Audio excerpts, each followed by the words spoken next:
sleigh bells, crackling Yule logs. They rise at night and can't be stopped.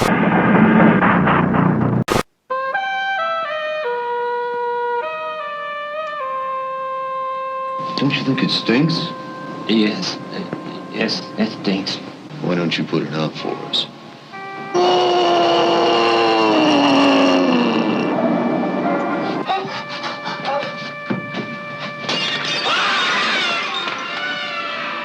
Well, why'd you do that? It's 12th floor. Lady sure got some nice melons, Lomax. I bet she's got some other nice melons, too. I don't have any parents. It's only me and my grandfather. Lisa, I can't go to the police. I'm involved in a murder. Who did this? Who? The other one, he said he'd kill me if I told. Why would he kill Lomax? He must be crazy. Lisa, is there any place we can go and talk and not be seen? We'll give your grandfather a real good TV show to watch.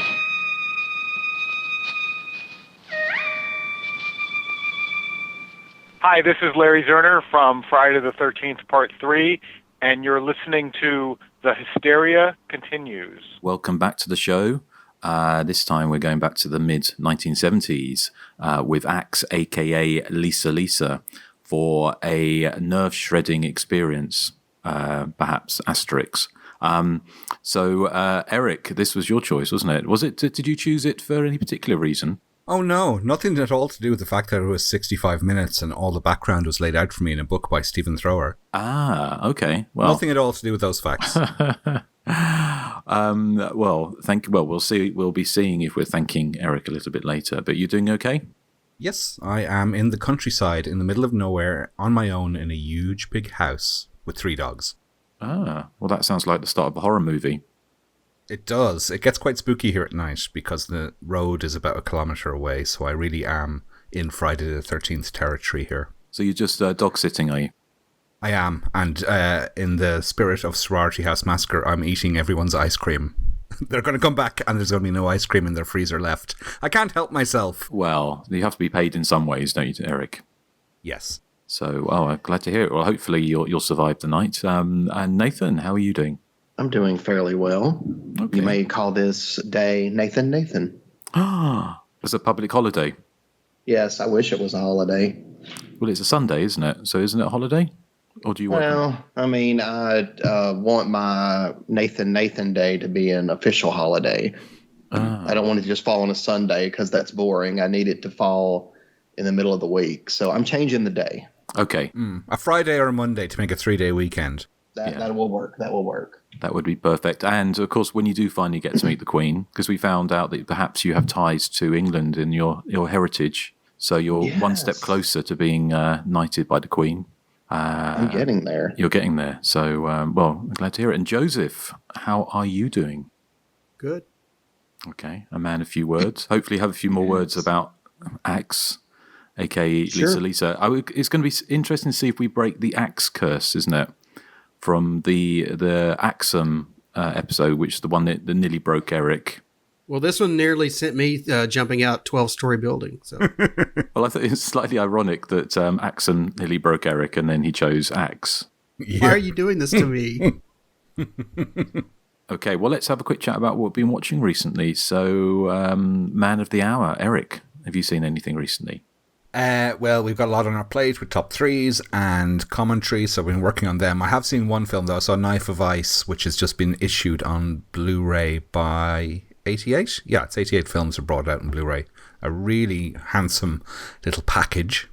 But enough about my bits. No, it's really good. It's a really good film. It's Carol Baker. She plays a mute woman and people start dying around her. And it's not a particularly gory film. It's the mystery, the reveal at the end is quite good, I thought, because I didn't see it coming. And there's a great commentary track on it by our friend Nathaniel Thompson, isn't it, from Mondo Digital.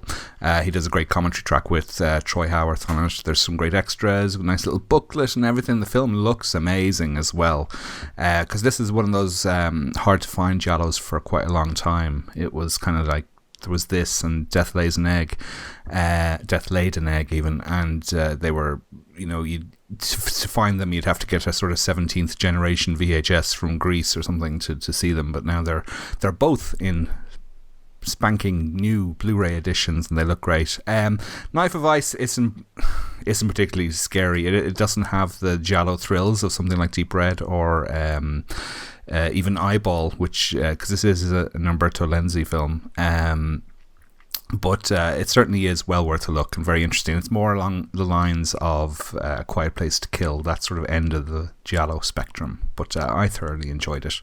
Excellent. I haven't seen that one for a number of years, but the only thing that puts me off rewatching isn't it start with a very kind of gory bullfighting sequence. Yes, there is. There's a horrible, totally unstaged bullfighting sequence that shows you the bullfight from start to finish, basically, which I've never seen a bullfight before, so this was kind of new to me. All I knew was that the bull ran at a red cape. I didn't know anything else apart from that, and this sort of informed me of what bullfighting is, and yeah, it's horrible.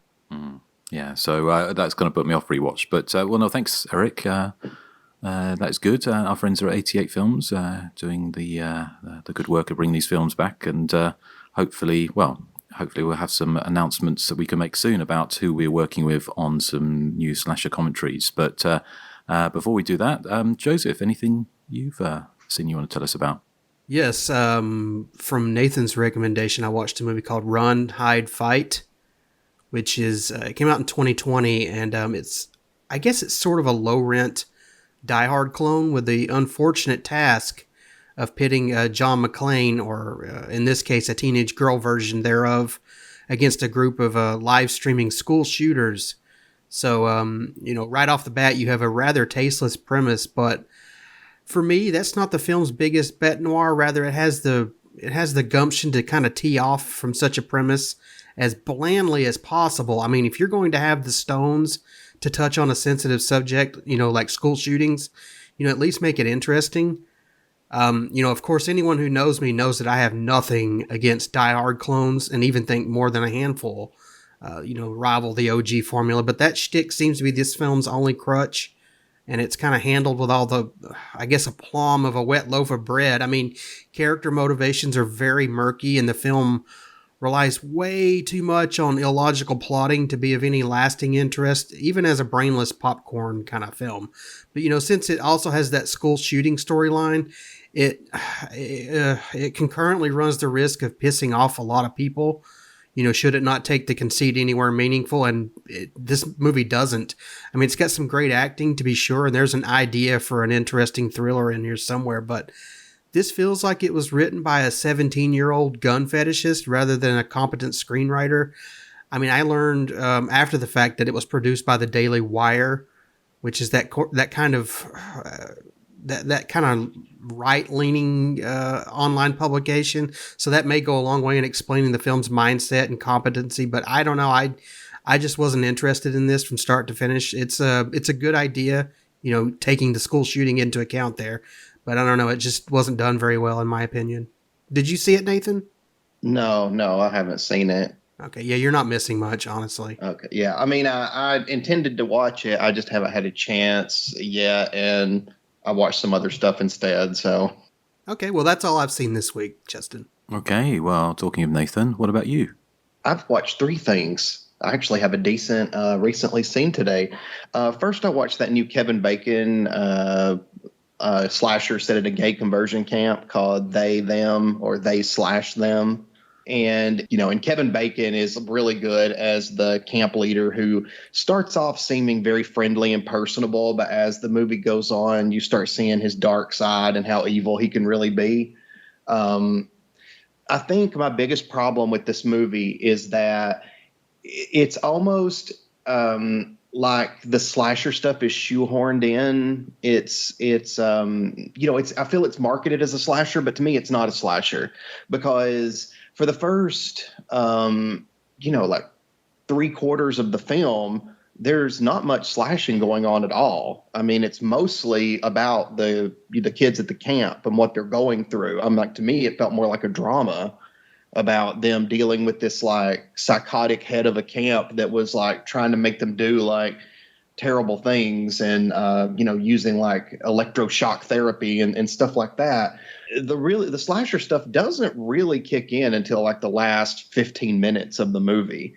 So it's difficult for me because I feel like if you're going in looking for a horror or slasher movie, you're not going to really like it that much because the horror elements are not handled very well. But the movie altogether, I enjoyed it. I mean, I liked all the characters and I was curious to see where it was going to go. I did guess the killer correctly. So I was actually very proud of myself for that. Have you guys seen it or heard of it? Heard of it, but haven't seen it. It's just been released, I think, hasn't it? Yes, it has. I've seen it hasn't got very good reviews, so I was kind of more curious to see it than I am now, but I'm sure I will get around to it.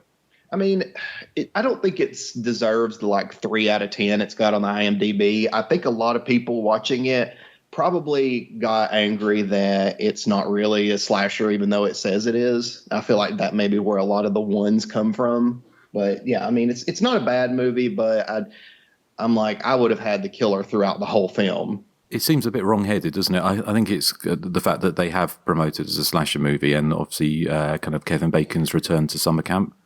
So obviously it's the first time since Friday the 13th, so it seems a bit of a missed opportunity not to sort of, give an audience what it wants. Yeah. I think that's it. They just didn't give the audience what they wanted. I mean, to me, they should have either just cut out all the slasher stuff altogether and just made like a drama film about it, or they should have made it an actual slasher movie. One or the other. Yeah, well, that sounds well. I'm sure we'll catch up with it sometime soon. So thank you, Nathan. You said you saw a couple of other things as well. Yes, I also watched the newer found footage movie Dashcam. And it's basically about this live streaming girl who gets, basically offers to give a ride to this elderly woman who is very strange and odd. And then it turns out she's not exactly what she seems. And it's got some really good jump scares in it. It's got some like crazy moments, like, very like good gore. I thought some of the gore was really good. To me, the downside to this movie is they basically have one of the most unlikable heroines I've ever seen in a film. She is, I mean, have you guys heard the term Karen? Yes. She goes into stores and with the sole purpose of causing a scene and annoying other coworkers. And she's very obnoxious. And there's never any moment for me where she kind of has a look at herself and is like, this is not who I want to be. I mean, no, it's just you're watching a very obnoxious, like just person that you probably would want to kill yourself dealing with this, crazy woman in her car. And I'm like, I was fine that the crazy woman just killed her. So that really doesn't help for the movie, I guess. It's hard for me when you have a very obnoxious person that we're supposed to follow because I wouldn't want to spend any time with them. So why am I wanting to spend an hour and a half with them, even if they are getting, terrorized and stuff like that? I don't know. I was just kind of meh about it, if I'm honest. We don't have Karens over here. They're called Eriks. But has anyone else? I've seen it. What about you? You dirty whores! I hate you, whore! Have you seen Dashcam? Who, me? No. No, too busy playing sound clips. But what about you, Joseph? Yeah, I started watching this about a month or so back, and, like Nathan, I got about 20 minutes into it, and I just couldn't take the main character anymore, and I have not had an interest to go back to it. That's a shame because I like a good found footage film, but this wasn't doing anything for me, so, I'll skip it. I can't remember for you, because I've seen it. I can't remember if I mentioned it on the show. I don't remember. I don't remember you mentioning it. No. Okay. Well, I did see it a while back, a month or two back, and I can pretty much concur with everything you said, Nathan. I kind of did make it all the way through, but because it's by the same director did Host, wasn't it? The kind of like the COVID lockdown Skype sort of a kind of found footage type movie, which was pretty entertaining. But this, I thought, again, to say what you said, is the lead character is so unlikable and so shrill and just, a real pain to be, you just wouldn't want to spend any time with her. And also the film, it's kind of one of the things with a film like, I don't know, like Grave Encounters or something, those where they start off kind of sort of slow and sort of build to some tension. And then they just throw everything but the kitchen sink at it towards the end. And it's just so much going sort of, and you've got the shaky cam running around and everything's flying when, plates are flying across the room, everything's just like exploding and there's just like lots of nonsensical images popping up. It's like more like a kind of a fairground sort of ghost train rather than a kind of, a movie. Or like Axe. Exactly like Axe. It's just not, once it hits the hour and 6 minutes point, then it just doesn't stop the excitement of those credits rolling. So, but anyway, we'll come on to that shortly. So, but Nathan, you said there was one other thing? Yes. Now, the third time was a charm. I watched a movie from 1978 that could rival the likes of Halloween. It's called Mardi Gras Massacre. And it's about a killer at Mardi Gras that's like going after women, mostly prostitutes, and he goes into a bar and he's like, who is the most evil prostitute here? Justin. So they point her out, and then he takes her back to his lair and sacrifices her. The effects are hilarious. I loved it. I thought it was so funny. The dialogue is ridiculous. But yeah, the effects is you get a close-up of this torso that's very obviously fake, and the killer cuts into it and rips the heart out, and it's like that's the death scene for all the characters in this movie. It's the same thing. He goes to pick up a prostitute, takes them back to his place, sacrifices them, wash, rinse, repeat. Then you've got these bumbling detectives that are trying to track him down. And I mean, it's all just ridiculous, but it's late 70s and it's just fun. And, unlike something like Dashcam, I don't necessarily find any of the characters to be unlikable. I think they're just fun to watch and see what happens next. And yeah, so I quite enjoyed Mardi Gras Massacre. It's a slow movie, but, I don't know if it's as slow as other films that we're going to be discussing, but I still liked it just from a very cheesy point of view. Don't go in expecting a slasher. It's not a slasher. Okay, I've never seen it. I mean, I've always been tempted. I know it has in common with Axe that it was a video nasty in the UK. Even though, now looking back at it, it seems patently ridiculous. But yeah, it's kind of one that's piqued my interest. And I've one day when I'm feeling particularly masochistic, I'm sure I'll give it a go. Although, of course, you wouldn't say it's not a slasher movie. So it's not one you could pick for the main show. I mean, I guess you could shoehorn it in. But to me, like I said, he goes and picks up a prostitute, takes her back to his place, ties her up, cuts into a fake torso and rips out a fake heart. I mean, that's really all there is to it. There's not a lot of stalking or, just classic stuff I love in a slasher movie. What about you, Erik? Have you ever had the pleasure? No, but, I would be willing to give it a whirl at some stage, I think. Anything with Massacre in the title. Well, of course, yes. And what about you, Joseph? Yeah, I saw this on VHS a long time ago, and I think the box art is probably the best thing about the movie from memory. But the way Nathan is describing it, it sounds interesting. Of course, Axe sounds interesting as well, but here we are. Well, fair enough, yes. I think we've already reviewed Axe, haven't we? Yes. What about anything else, Nathan, or was that your... That was my 3 for this week. Okay. Well, I've not watched, like Erik, I was kind of being a bit chock-a-block, and I've got family here at the moment, so I'm sort of filling my time as a tour guide. But I did catch, we haven't recorded for a little while, so I did, we lost our internet one day because we live in the middle, like you at the moment, Erik, we live in the middle of the countryside, so sometimes we get outages. So I said to Stuart, well, I'll have to watch something on Blu-ray, which filled his heart with horror. And so, but with our friends again at 88, I kind of a film I hadn't seen before, and I'd got ages ago and hadn't watched it. It was Killer Crocodile. the kind of silly sort of 80s Italian sort of rip-off of Alligator, coming sort of quite a few years after that movie. And it's I think it's director Fabrizio De Angelis.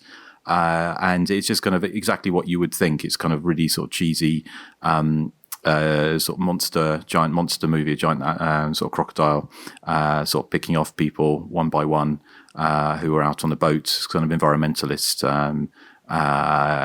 sort of, and lots of cheesy dubbing and dialogue. And it's got Van Johnson, who was he was kind of like a big sort of, like a biggish kind of musical star back in the 1940s, and he plays like the evil mayor.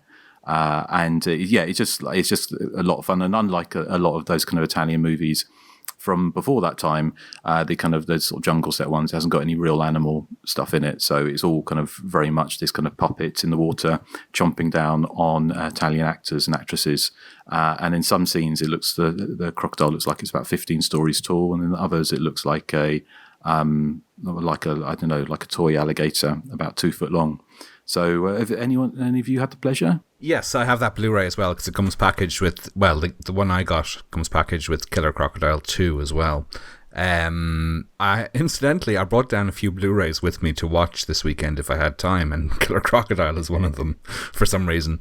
Because I bought this 2.5 years ago. I think it was just before lockdown. I bought that and I watched it then, and I haven't seen it since. I do remember really liking it. I can't remember a huge amount of the plot particulars, if there is a plot.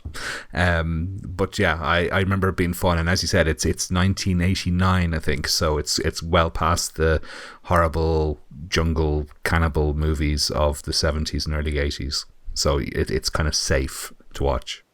Yeah, it's a lot of fun. I think they made it back to back with Killer Crocodile 2, and I think it's got some of the surviving cast turn up in that as well. So it's a fun. It's just you just have to disengage your brain. My brain is constantly disengaged. Well, we know that, yes. And Nathan and Joseph. Well, Nathan, have you seen Killer Crocodile? No, but it sounds like something I would like. I do like Alligator. Yeah, it's not quite up there with Alligator. Or it does have some great moments where there's this hunter goes who's tries to kill the giant crocodile, sort of jumps through the air and lands on top of the crocodile and kind of surfs it for a while. So it's very silly stuff like that. But if you're I'm sure that's kind of stuff that you would enjoy. Yeah, that's the kind of stuff I love. But I also really like alligators and crocodiles. I think they're real cool. They have big mouths. They certainly do. Teeth. And sharp teeth. Sade has a big mouth as well. Probably not sharp teeth, though. Although we don't know. I haven't seen a smile recently. So, Joseph, have you seen Killer Crocodile? I think I have. I saw so many of those crocodile movies in my youth. It's kind of like the Asian horrors. They all kind of blend together. So I probably have, but I don't remember anything about it if I have. Okay. Well, can you see we're trying to hold off talking about Axe, but it's unfortunately we have run out of things to say. So let's to give you a taste of total terror. Here is the trailer for Axe, and then Erik, you'll bring us back in after this. Not since the Texas Chainsaw Massacre has the screen delivered terror like Axe. In 1971, they rampaged throughout the South.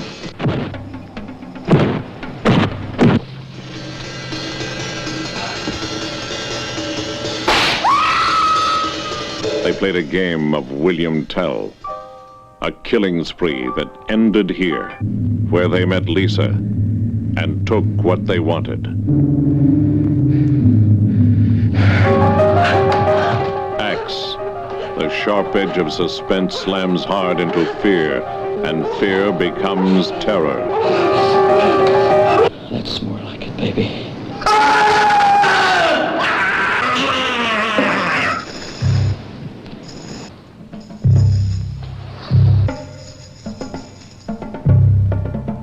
Pretty Lisa took an axe, gave her captor 40 whacks. When she saw what she had done, she gave his partner 41. Axe will slash out and shock you beyond anything before. Axe. 3 demented killers, Steele, Lomax and Billy, hide from the police in an old farmhouse occupied only by a tender young girl and her invalid grandfather, I should say. The innocent girl, Lisa, finds herself the object of the savage brute's sordid desires. Thus the axe comes into play and the blood starts to flow. At last, total terror. Axe! Yes, axe. As I said, it's a sparse 65 minutes, including very long opening credits and quite long closing credits, considering only about 6 people worked on the film. At once, it's kind of a very straightforward piece of schlock, while simultaneously being quite oddball. We've dealt with many films on this podcast that have that can barely be described as having a plot, but this one is particularly threadbare. The plot's almost non-existent. It's kind of more of an idea than a plot, really. It's part crime movie, then moves into kind of home invasion territory, and it has the slightest of slasher touches, I suppose. I mean, to be honest, the slasher element is so tenuous that I wouldn't have included this film on the main show myself, except that it's reviewed on Hysteria Lives. Don't blame me. I am blaming you. With the opening of the film, it opens with these 3 criminals who we kind of follow throughout the film, and they're waiting for some accomplice to return home so they can bash his brains in with a doll, apparently. And now the victim of this is gay, and we know this because he wears really colourful shirts, and one of them is so distraught at the violence that he jumps out the window, as we were mentioning earlier. You'll notice immediately how drawn out every single shot is, and how each scene is just milked, and just how much shaking tambourines and bongos there is on the soundtrack, just constantly in the background. It just seems to be kind of on a loop almost. I mean, I was joking that this was possibly directed by Michael Bay at the start, but this truly is the anti-Michael Bay when it comes to filmmaking. There are scenes in this that would never make the final cut of a regular movie, but they're included here. Now, if you've ever listened to the commentary track on the Severn Blu-ray release, they're quite, honest and open that they've just thrown everything they shot into the film to make it stretch to what's barely a feature-length running time. So you get these really drawn-out scenes of Lisa getting herself some milk from the fridge, sitting down, opening the milk, pouring it into a glass, dipping her cookies into the milk. And then the scenes of her applying shaving foam to her grandfather as if she's about to shave his beard, but then she just wipes the shaving foam off. And, she has a change of heart. I mean, what the hell? We get one scene of the criminals cutting his toenails, which, has to be a first for a slasher movie. Even the action scenes are kind of like drawn out. Like there's a scene where Lisa and Steele are struggling. They're having a kind of fight, and Lisa is trying to reach out for the axe, which is by the fireplace. And the scene goes on for about 2 minutes, which sounds short, but believe me, when you're watching a film, 2 minutes is a long time to be, intercutting scenes of shuffling feet, a hand reaching for an axe, not quite reaching the axe. And it seems like it goes on for almost 20 minutes. I mean, technically the film is quite laudable. It's shot on 35mm, and that Blu-ray release from Severn looks amazing for what is a 50-year-old grindhouse movie, I suppose. But for me, its charms are kind of limited. Its threadbare script really lets it down for me, because there's no real plot and there's no twist of any kind. There's no urgency of anything to it. I mean, if I was being kind, I'd say there's kind of a dreamlike quality to the film, although it's not surreal enough and it's not wild enough like we always go back to Doris Wishman's A Night to Dismember as an example of how to do this kind of plotless slasher movie in a kind of hypnotically psychedelic way. But this isn't it. There's nothing wild about the film to warrant repeated viewings for me. I mean, there's some mysterious symbolism thrown in, involving broken eggs. Could it be just a very straightforward representation of Lisa's fractured psyche? I don't know. I mean, I suppose if you're looking for undercurrents, we're never told why Lisa's parents are no longer around. I kind of wonder if we're invited to question this. Has she killed her parents? is she the cause of her grandfather's catatonic state? Maybe I'm giving them too much kudos by pondering these elements. I don't know. There are a couple of things in it that I thought were quite good. I mean, the scene in the store early on in the film where they do that kind of William Tell routine with the cashier was kind of fun and had a witty punchline as well. And where Lisa is cutting into Lomax's neck with the razor was quite grisly, I thought. Although the blood is very much of that unrealistic bright red variety that was commonplace in this era. If you think of the blood effects in Dawn of the Dead, which I think Tom Savini called melted crayons, that's kind of what you're dealt with here. So yeah, the film is slow. Very, very, very slow. Even at 65 minutes, it's very slow. I mean, there's a certain time capsule appeal to it, but I think for me, I mean, I was mentioning Stephen Thrower earlier. He waxes lyrical about this film in his book Nightmare USA, and it's fine. I mean, horses for courses. I don't see what he sees really in the film. I do think it has a one-time watch appeal, but beyond that, no. I mean, it needs a beefier script. You know, even Friday the 13th at its most lazy has a much more layered script than this. This is like the shooting script for Axe was obviously a pamphlet. Everything, as I said, is just so drawn out, and so there's no repeat viewability to it. So it's a kind of a curio for me rather than an essential watch. And it made the video nasties list, as we said, which I don't see. I mean, I'm presuming the version I'm watching is completely uncut, so I don't really see what the issue was, apart from maybe that scene with Lisa digging the razor into Lomax's neck. Maybe apart from that, nothing terribly offensive in the film at all, apart from its very, very long, drawn out, boring scenes of eating soup and watching a television that constantly flickers. Yeah, so not a strong recommend from me, I'm afraid.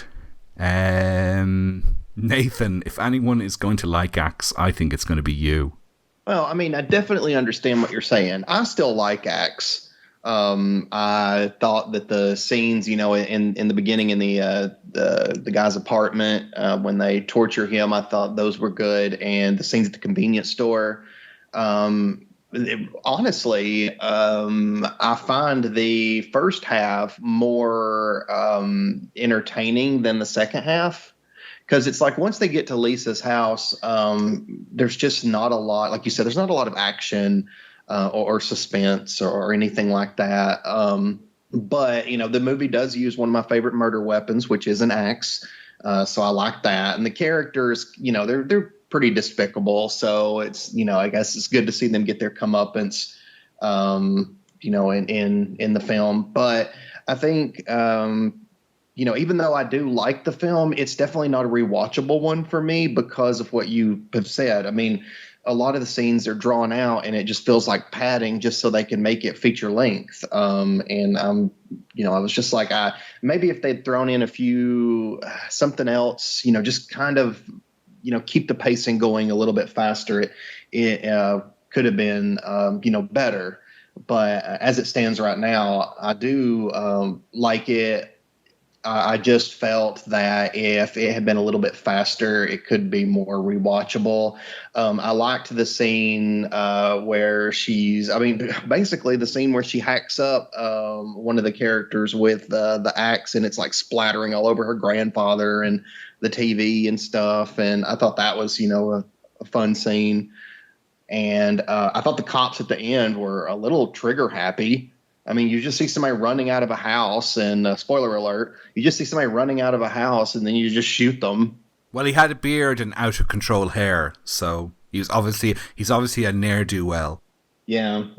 They just knew just by seeing him, like, oh yeah, he's evil. One of those hippies that you read about in the papers. And the character of Lisa, I mean, she's okay, but she doesn't have much of a personality. I mean, it's not that I didn't feel any sympathy for her character or anything. It's just that I didn't feel they really went out of their way to try to, give her much of a personality aside from this quiet girl living a quiet existence, killing animals with a axe.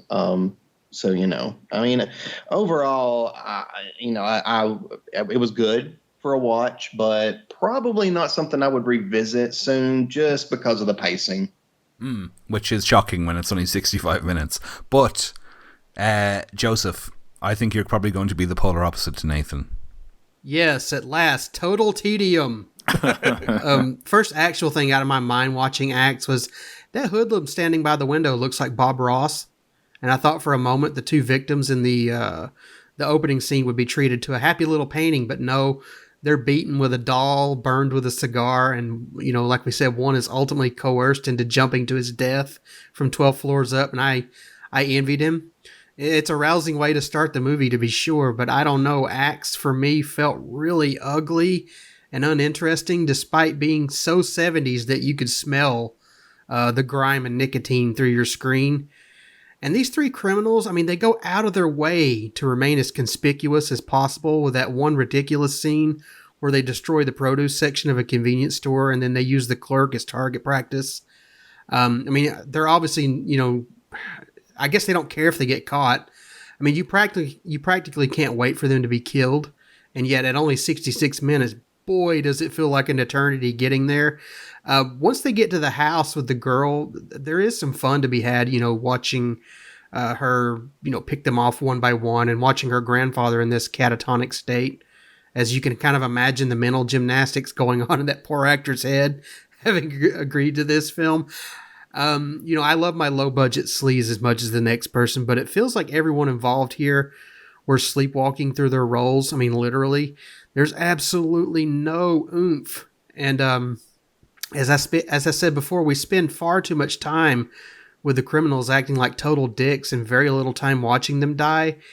It's just, I don't know, it's just an ugly film, and I don't mind that sort of aesthetic if the pacing is good, but let's just say we spend more time watching Lisa clean a bathroom than we do on all three murders combined. So yeah, sorry, Erik, the sleaze factor is definitely there, but Axe did little else for me. And it feels like an unfinished film, but maybe that's a small mercy. You don't have to apologize to me. I'm not a huge fan of the film either. Okay. Justin, you gave this a glowing 1.5 star review back in the day on Hysteria Lives. Yeah, I reviewed this 23 years ago, I think, or 22 years ago. So I hadn't seen it since. But I must admit, it jogged some memories. I felt a bit like the grandfather in this film. It's kind of one of my worst nightmares would be to get locked in syndrome and have this on the loop. But everything you said. I mean, it's kind of. I love the 70s ambiance to it. It feels like a movie that was kind of sort of not put together coherently. I know certainly the original title, Lisa Lisa, is much more kind of poetic, I can guess, and Axe is much more of an exploitation title that it kind of leads you to expect a much more of a gore kind of horror movie. And the film was released in the United Kingdom, California Axe Massacre. So even though it was made the same year as Texas Chainsaw Massacre, there was definitely sort of a move to sort of try and push it as a kind of a TCM type movie, but I don't know. It's kind of like it's kind of got a mean spirited kind of vein a mile wide running through it, which is kind of off putting, but in the same ways quite engaging because you kind of thinking, well, where are they going to go with this? It's but not much happens. It's just not very spirited, and like you say, they're struggling to sort of fill the running time to really expand it beyond a short movie. So I think that's why the credits run sort of so long as well. They were just desperately trying to get it over an hour. It does have that kind of mid-70s grindhouse charm to it. The gore effects are pretty mild, really. It seems, in retrospect now, looking back, why anyone would have got vexed about this movie is just bizarre. There's, as you mentioned, the blood in this. In fact, everything is that bright red, like the tomato soup. It literally, they eat tomato soup, or a character eats it in this movie, and it looks exactly like the blood. In fact, it probably was the blood. They probably used tomato soup for the gore effects. I mean, although it's not explicit in this, I'm kind of guessing that Lisa's meant to be this kind of Lizzie Borden style character, because although she's clearly sort of early 20s. She sort of dresses like someone from the Victorian era. So I kind of guessed they were going for that. There were kind of a couple of loose ends I couldn't really get my head around. Who was the guy that they ran away from the house? Oh, that was the bearded guy, wasn't it? The third man? Is that who you're talking about? The one who gets shot? No, well, when they, about halfway through, they kind of chased a man. Oh, yeah. I do remember that. And I don't know who it was meant to be. I thought that person was going to reappear. Yeah, they just kind of goes, get him, and they chase this person, and he kind of runs around and loses them, and then presumably that's the person that got them, went to the police and got the police to turn up and shoot Bob Ross at the end of the movie. But yeah, I kind of,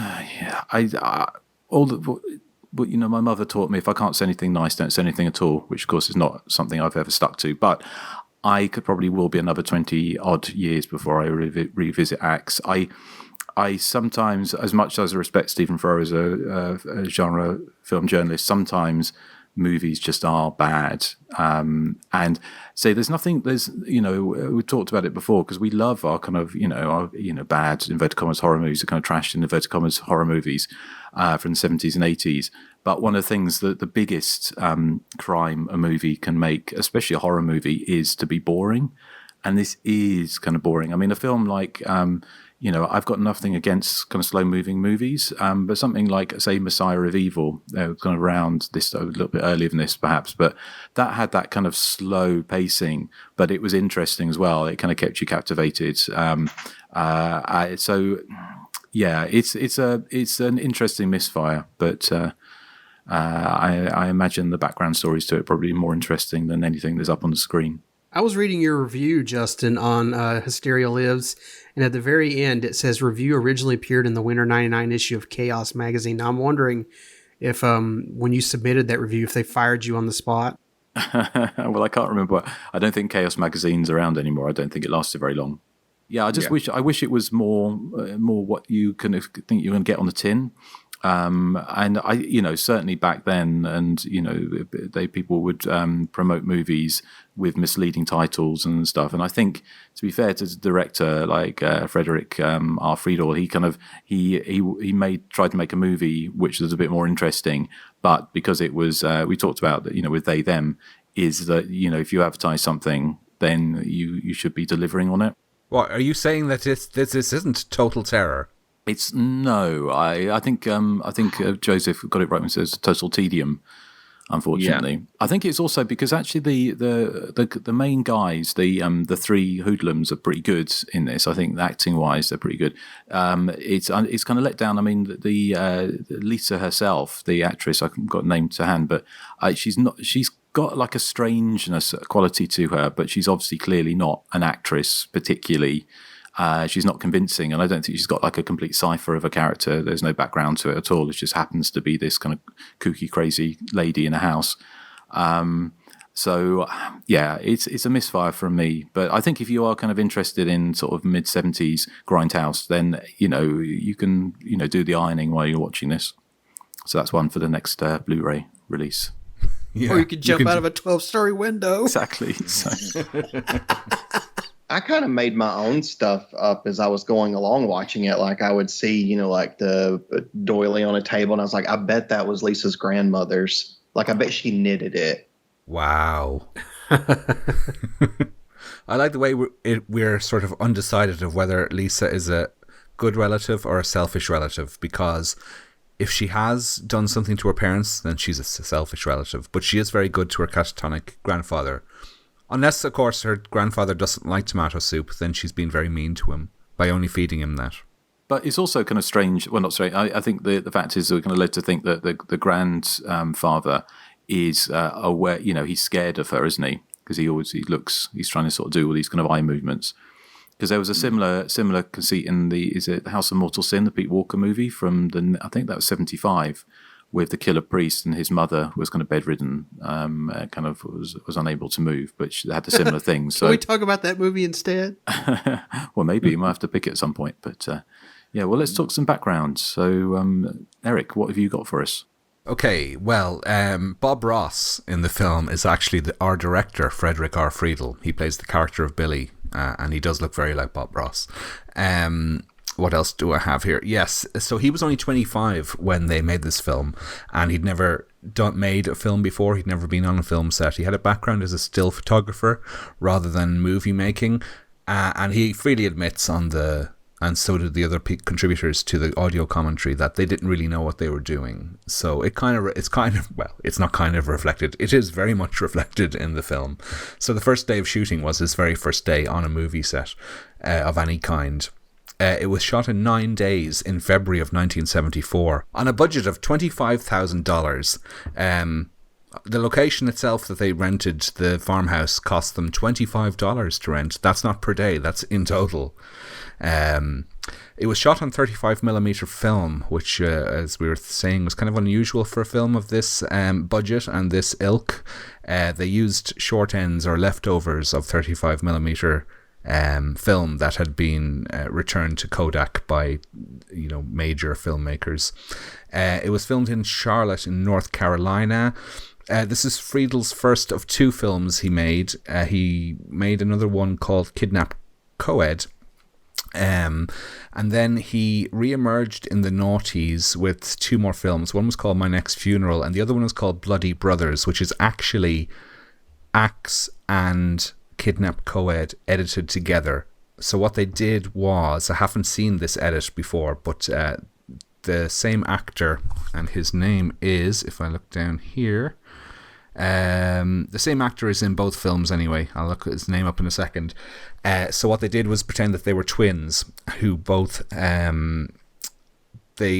embark on fateful crime sprees on the same day. So they sort of edited the 2 films together, saying that the events were happening concurrently.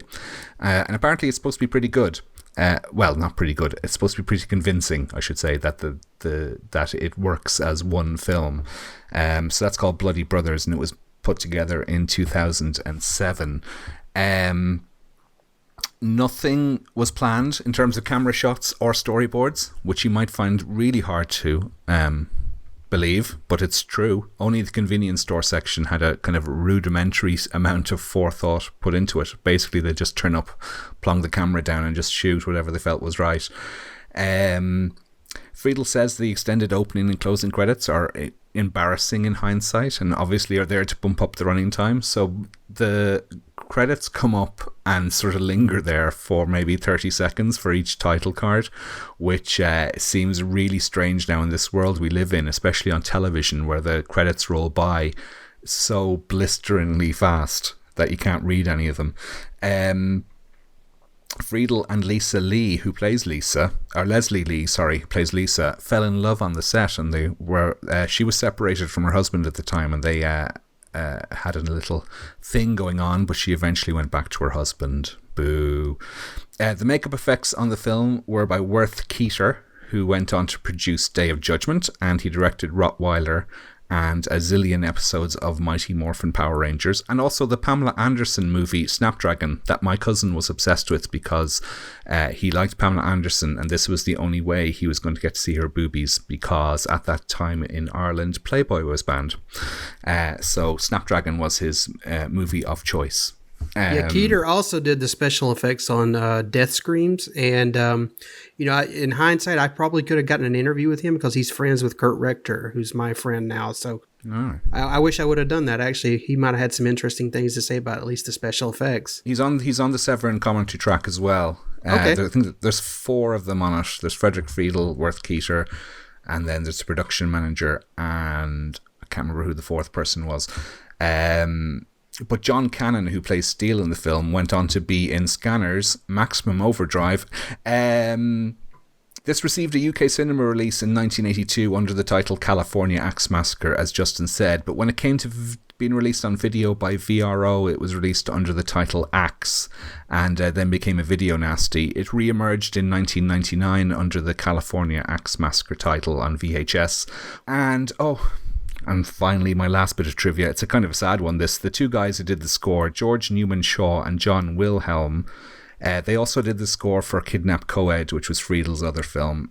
They sadly both were killed in a car accident on April the 22nd, 1976. So Shaw was only 23 and Wilhelm was only 22 at the time. So, yeah, a sad little nugget there of trivia from Axe. So Nathan, do you have any trivia to give us about Axe? No. Joseph, do you have any trivia? I did, but you actually read most of it. That's the usual excuse. That's my excuse. Actually, the only thing that you did not mention was that Worth Keeter did the effects for death screens, which is why I piped in there. But the only thing I wanted to mention was that this is another one of those video store things for me where they had the big box and I wanted it so much and they wouldn't sell it. And then the business went out of business like a few weeks later, and I missed getting the box. So yeah, and that's the only reason I would want that movie is for that glorious big box. But yeah, that's all. That's really all I have on it. I do like the artwork for the film with just the axe on the cover. I think it's quite effective. Now, Death Screams. Wouldn't it be nice if that was available on Blu-ray with a really sexy commentary track on it? It would be nice, yeah. Justin, do you have any trivia? Just a few bits that I don't think you mentioned. I don't know if you mentioned it's kind of filmed in North Carolina, and it kind of was on a double bill with The Child, which is kind of similar. I think it was probably another. Harry Novak was the. He wasn't the producer, but I think he bought the movie. Distributor, yeah, and fleeced them apparently. Yeah, that's why they did the Bloody Brothers movie, wasn't it? I was just reading that it was because the director didn't get any money at all after they did the deal. There's obviously lots of shady dealings going on back in those kind of grindhouse days. I found a newspaper article from 1974, just from North Carolina, mentioning about Rick Friedel was planning to follow this up with a movie called Night of Mourning, which I don't think happened because it doesn't sound like you could really turn that into Kidnap Co-eds.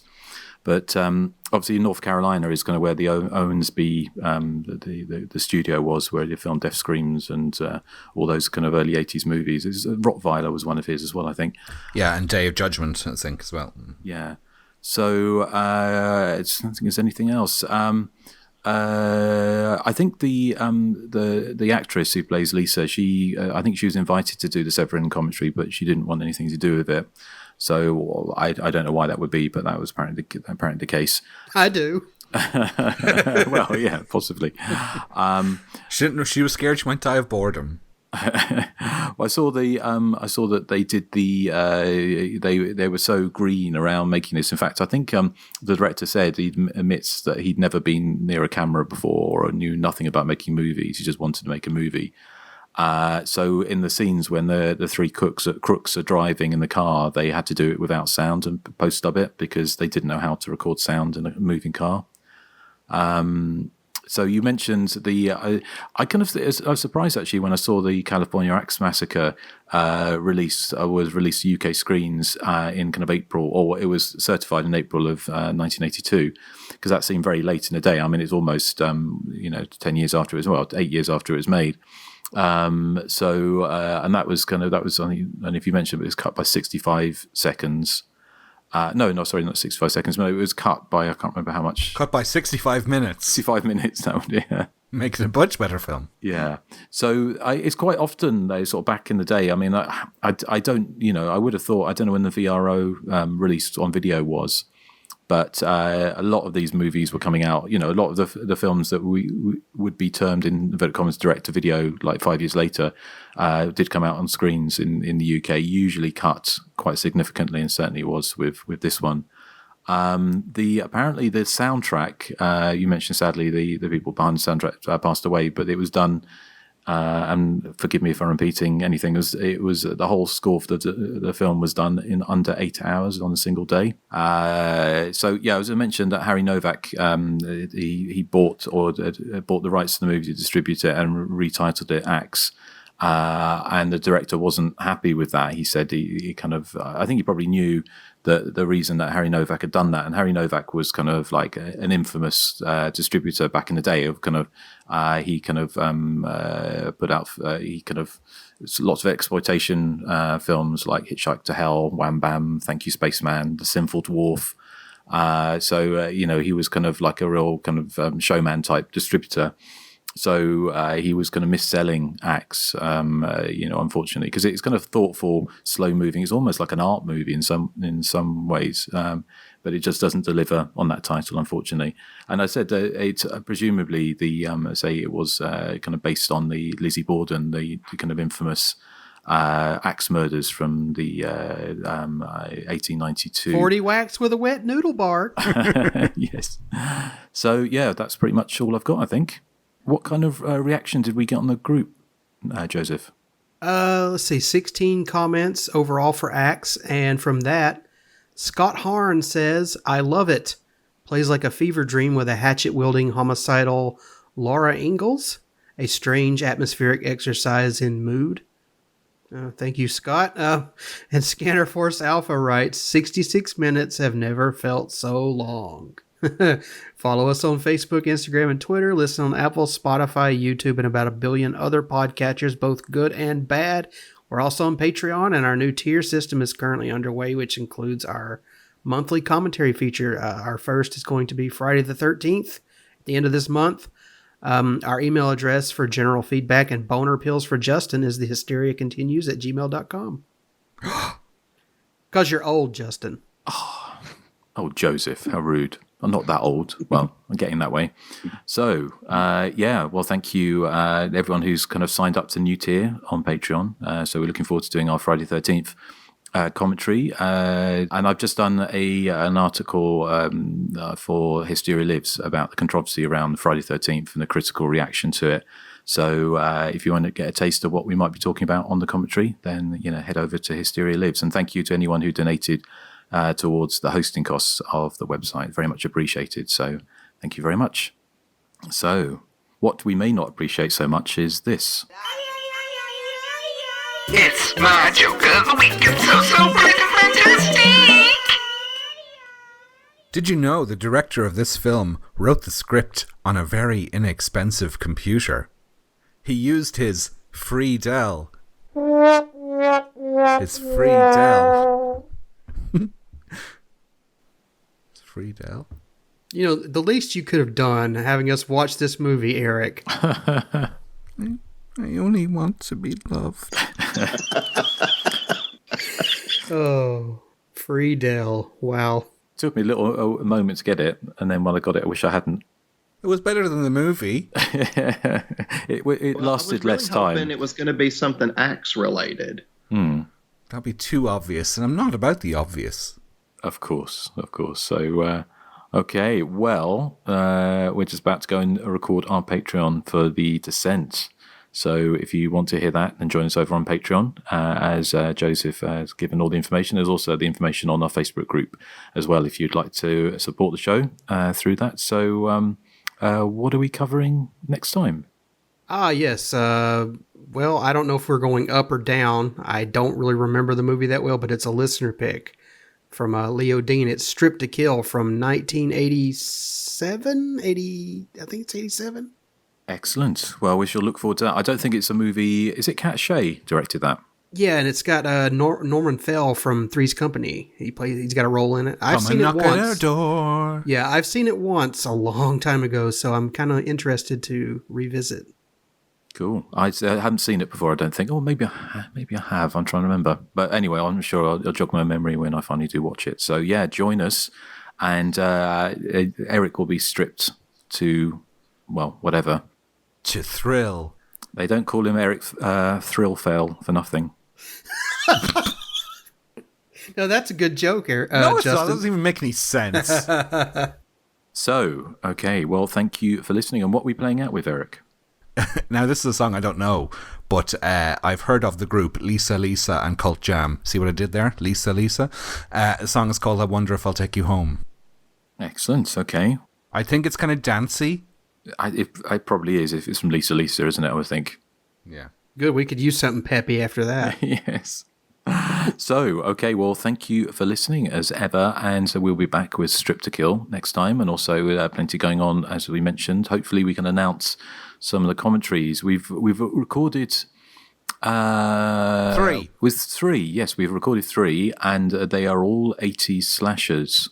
So, but that's as much as they can give away.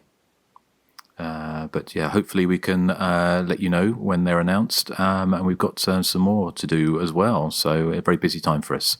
One of them is a pretty big title, too. Absolutely. Yeah, from the golden era. So, okay, well, let's say goodbye to the good people. Bye. So long. Goodbye. Bye.